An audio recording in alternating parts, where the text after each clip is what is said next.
Hey everybody, George Fennell, Steel Show Technologies, Weapon Shield, here today for another demonstration. And I just want to say the response that we're getting from these is kind of overwhelming. We set out to do one thing, and that was to compare the military standard break-free CLP with Weapon Shield and show you the dramatic difference. And we just kind of threw in the Hoppy's Elite, for kind of fun, just to say, here's another one that we can show you in that instance. Our intention was not to go into this endless testing that everyone would like to see. But, I do understand, because when I did this years and years ago, when we had FP10, and I used a more quantitative machine by Dr. Michalopoulos at the Butler County Community College. He had built one with transducers, and they gave us very, very accurate readings. It's very interesting to see the differences in the capacities that a lot of these fluids either have or lack. So, and everybody out there who's got their favorite fluid that they're using, whether it be Mobile 1 or 20W50, and let me tell you something right now. If you look at your automotive oils, those of you who are using them, and you're using them with some degree of success, that's almost under ideal conditions, and oil is oil to a certain degree. But automotive oils are made to have a certain amount of wear. They're made with a specification that invokes planned obsolescence. Being a member of SAE for years myself, and knowing basically how these specifications are written, they're minimal at best. So it's not what you think. It's, you think these oils have all type of additives and protectives. They have a lot of additives, but they're anti-foamers. They're pore-point depressants. They're viscosity improvers. They're flow reagents, everything that works with your engine to make that oil more acceptable and to give it a certain lifetime before it breaks down. And to use it on your firearm, there are no extreme pressure reagents in that oil. And you need that in a firearm. That's why a lot of these are failing. You don't have really any extreme pressure additives that are in there that will protect against the very high boundary conditions that are invoked, in operation. And when, firearms, especially semi-automatic and fully automatic firearms, are going through an enormous amount of pressure, enormous amount of heat, and even so that the tolerances will change and they'll become tighter as the heat gets, starts to increase more and more. So you need these type of boundary lubricants in there to get what we call malfunction-free operation. And most of our shooters, you can go to our page, go to Weapon Shield, go to my page, George Fennell, on Facebook. Look at all our sponsored shooters, even on weaponshield.com. Ask any of them. They will tell you that they have always had a malfunction or another here or there, and sometimes some real headaches, but when they started using Weapon Shield, all the malfunctions went away. And that's our MO. Imparting that high of lubricity to the system and then to your gun. And the big benefit is it eliminates wear. So the service life of your gun is being increased exponentially because we're stopping the wear process virtually in its tracks. You're not getting any wear. Everybody says, well, it's a great lube. What about its performance as an anti-corrosive and as a cleaner? Well, we've showed you in the videos how it cleans, and it'll clean very well. We will do a series of videos, and I had planned on this, to show you the anti-corrosive value of the oil itself. And we'll compare it to other oils that we're doing here that claim to be CLPs. But once again, I don't want to get into testing everything, basically, for example, Slipstream. People have said, oh, I'd like to see how that works. Slipstream, it's a base oil, but it has molybdenum disulfide in it. If you're using this, there's a ball bearing in there. You also know that if it sits for a while, you see a very thick gray substance at the bottom, and it tells you that you got to shake this up, and the more it mixes, the better it will perform. Really, it won't do any better than about 3 or 4 pounds on here, which is not condemning it, but it's not saying that it's nothing special. It doesn't have any extreme pressure additives. But the thing is, that's a solid, molybdenum disulfide. What that solid does under pressure and under heat it will change and convert to molybdenum trisulfide, which is a corrosive, or excuse me, it's an abrasive. So you can take something that, you know, has the characteristics of graphite and can aid in a sliding type, slipstick type frictional setting, but it still has no extreme pressure parameters. So if you put pressure on it and everything like that, it's not going to do any good to increase those parameters and make it more of an anti-wear type thing. But this isn't a cleaner and it's not a preservative. So to be fair, as I said and I started out, what we want to test against is the other CLPs on the market, and that you know, pretty much is what we're going to do. People have asked me about Slip 2000, and this is their EWL, their extreme weapons lube, and lubricates, cleans, protects. That's fair. It's a good comparison to Weapon Shield. And I'm being inundated with people asking about Lucas Oil. And Lucas Oil's always had a fairly good name. In the racing industry, I'm very familiar with them, being that a lot of our products, and I've been in the automotive aftermarket for many years. So Lucas Oil itself has been around, and it's a good oil. Does it have the characteristics that we're looking for here? This says protect your guns and equipment with the latest in lubricating technology, and it's environmentally friendly. And of course, you know, you can read the verbiage yourself on here. And it's an all-weather resistant, heat-resistant, water-resistant, and odorless. So it is being touted basically as a CLP, a cleaner, lubricant, and a preservative all in one. But I may be wrong. I don't see anything on here about cleaning, but at any rate, we'll go ahead because it's such a high demand. I'll show you the lubricating capacities. Keep in mind, once again, this machine is not going to condemn these oils. This machine sets a standard, and from that standard we can compare other oils, and you can see whether those oils are better or worse. That's all. It doesn't say that that's a bad oil, because that's not how it works. This machine, if you run it dry, set it on there, the weight of the arm alone, which, as I said, is about maybe 5 pounds on the scale. Just this weight of the arm alone will immediately start a wear pattern in a dry sense. So it's pointless to, you know, a couple of people have said, well, maybe set a standard and show us dry. I don't know how to do that without having wear from the get-go. Show you. This is dry, there's nothing on it. We cleaned it, we preserved it. You can hear it wearing. If I put just a little,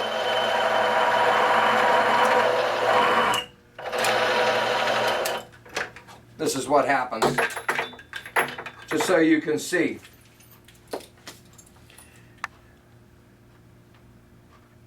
Okay? So what I'm going to do, I'm going to take and loosen that bearing in there. I'm going to turn this bearing just a bit to the brand new spot next door.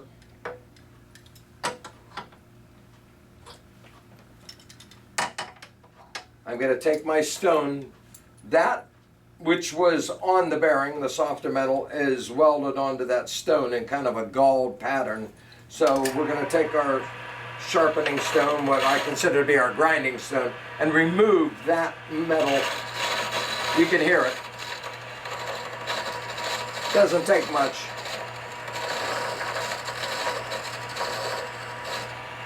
We smooth it and bring it back to the original surface that we do this from every time. And I'll do that when we do the weapon shield as well. After that, we want to make sure that we get all of this carborundum and everything off. So I'm going to wipe it off. We'll take our brake clean and spray this. And we'll wipe that again. Make sure it's spotless, non-contaminated with anything. So we're ready to go again. Now, in this scenario, what we're going to do, the first thing I'm going to do is take the slip. And we're going to use Slipstream Extreme Weapons Lube. We'll go ahead and we'll put a drop on here.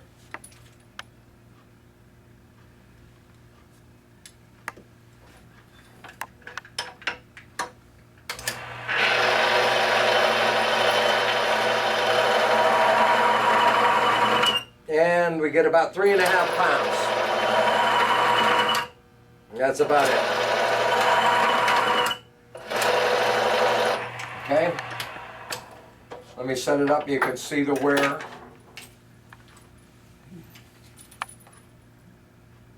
That is our wear mark. Now what I'm going to do once again, I'm going to take and loosen this. I'll move it next door again to another clean spot. We're going to wipe this dry. Get the slipstream, or I'm sorry, the Slip 2000, similar names. Just had the other in my hand there. Wipe that dry. And at the same time, oops, I'm going to wipe this off. We're going to redress the bearing again. Or the race, excuse me. Working with bearings and races all day.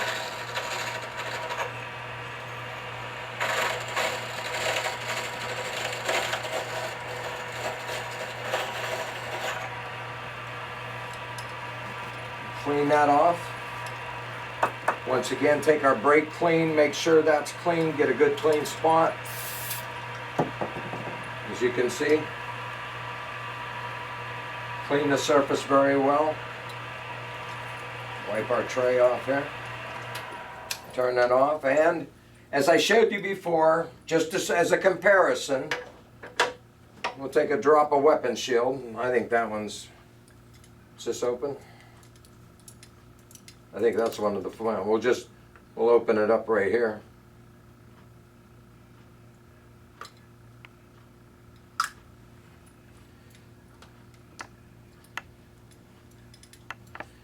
Unscrew it, take a drop of weapon shield. Put the drop of weapon shield on there. Could have used a needle applicator, it doesn't really matter.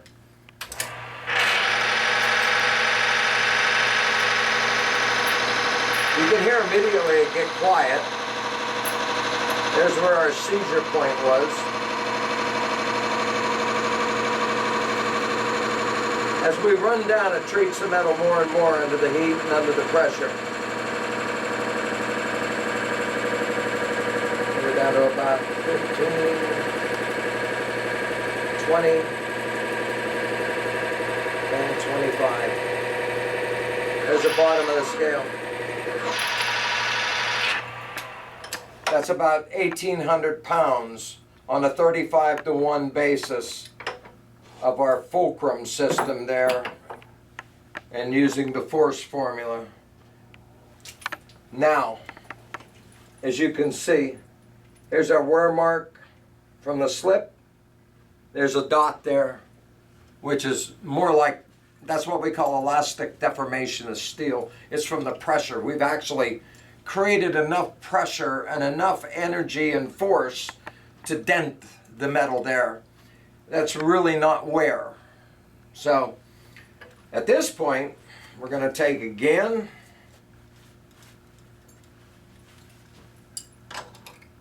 I'm going to take that. I want to make sure I get all the weapon shield out of here. We don't want to give, the weapon shield actually will give you a false reading. If you're not careful and you contaminate it, it'll make a lesser lubricant look pretty darn good. But now we'll take that next to that weapon shield mark. I'm going to move it over again. Lock it down on a new spot. Take our brake clean. Spray that down real good. Clean it off.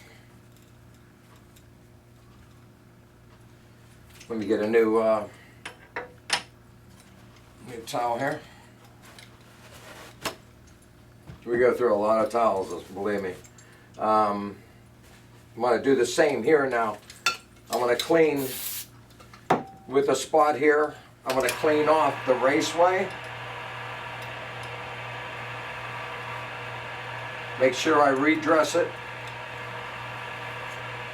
Once that's clean, take my stone, Just make sure that everything is as smooth as it was before, because what we've done in that sense by treating that surface, we applied a boundary film to this. The only way to get that boundary film off is through either a perchloroacetone and to grind that highly polished mark where the boundary film is, take that off and start again from square one.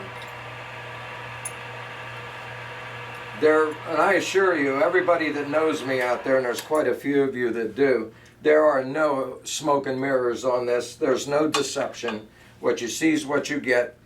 I could have Jack Lambert of the Pittsburgh Steelers, which we know well, come in here and pull down and do this test for you too. That would be entertaining.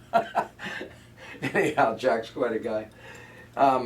It would come out the same. It doesn't matter who does the test speaks for itself. And like I said, it's not meant to condemn anything. It is only meant to show you the differences between these lubricants and their abilities under severe conditions. And your gun goes through severe conditions. Don't let anybody tell you any different. The next one we're going to do is the one that I've had so many requests to do, is Lucas gun oil. And this is their, I guess, their latest, newest, environmentally friendly, the latest in lubricating technology.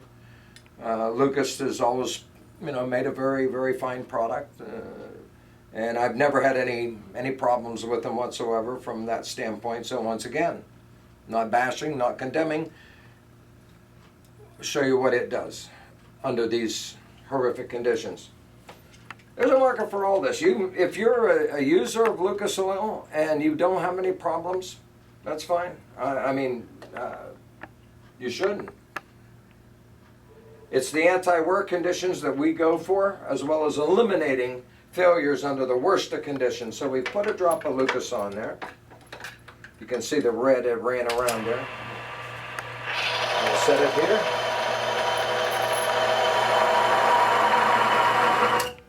About 3.5 to 4 there.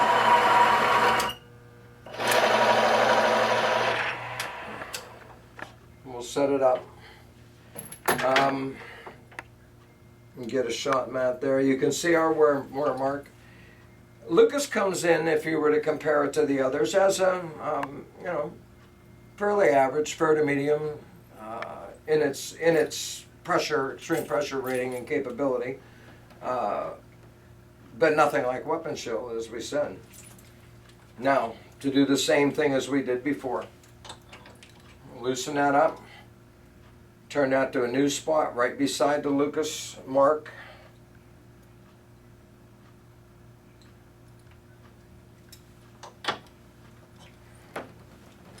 I'll wipe that dry. Making sure that we get the majority of the oil off. It really doesn't matter here. I want to take this, resurface that. I don't know, Matt, can you get a shot? Can you see the gold medal on there? No? Okay, tell you what, if you can pick that up for a second and walk over here and just get to a point where I want to show the folks what we're talking about.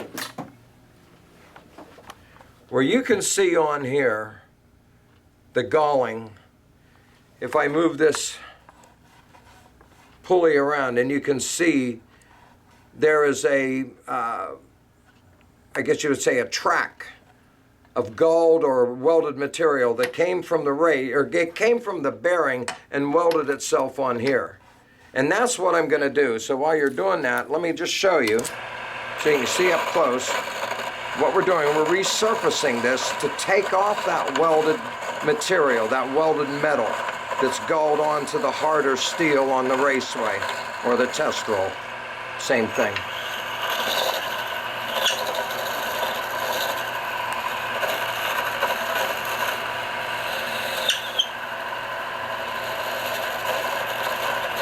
And that gets it pretty much.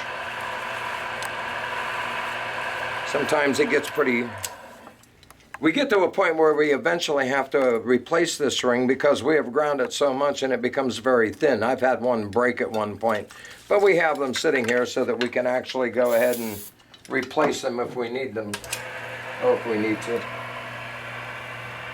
And now once again, just more solvent just to make sure that that's clean. And we're starting over again from the same point of reference that we do every test. Now this time, once again, we showed you the Lucas. Now we're just going to take, once again, take a drop of weapon shield. Open it up first. There we go.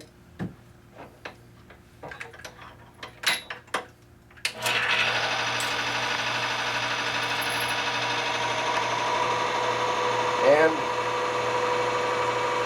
there seems to be our standard of weight right around there. Taking double that. Let's take it down to 10 pounds. Once again. There's 15. 20. 25.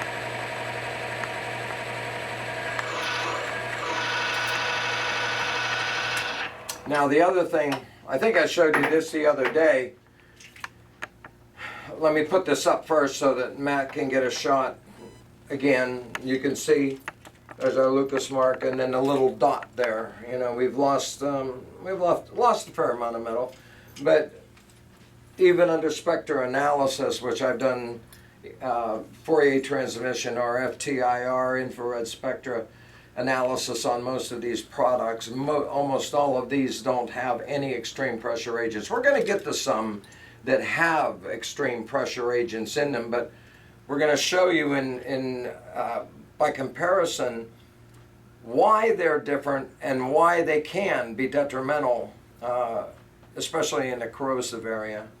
So once again, I'm going to show you, I showed you this before in the first one.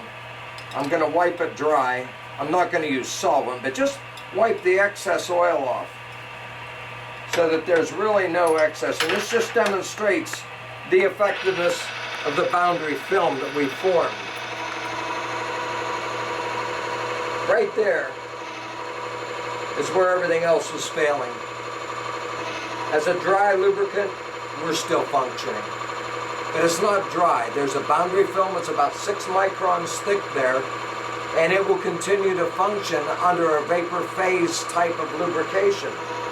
It'll fail if I get it down far enough. But at any rate, that was 10 pounds. Let me show you if there's a mark on there. Nope. Good as gold. So there you have it.